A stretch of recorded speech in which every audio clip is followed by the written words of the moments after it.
Magkaiba yung private relationship sa secret relationship. Teka lang, baka nalilito kayo. Alam nyo bang maraming couple na mas pinipili nila ang private relationship? Alam nyo ba na napakaswerte nyo kung mapipiliin yung partner re-respetuhin yung privacy nyo? Bakit sa tingin nyo?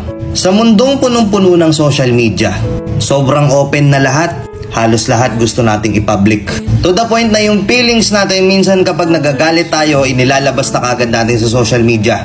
May mga couple dito na nag-aaway sila. Meron silang hindi pagkakaunawaan na umaabot sa punto na magpo-post sila ng kung ano-anong status sa social media. Lahat ng red flags ng partner nila, ibabagsak nila dito sa social media. Ipopost nila. Lahat ng galit nandun. Makikita ng maraming tao. Tapos pag naging okay sila, hindi na nila may babalik. Nabasa na ng marami na nakakatawan tignan kasi nag-aaway kayo sa social media tapos maya-maya okay na kayo ulit. Pero nalaman na lahat ng nakabasa na yun kung gaano kabaho yung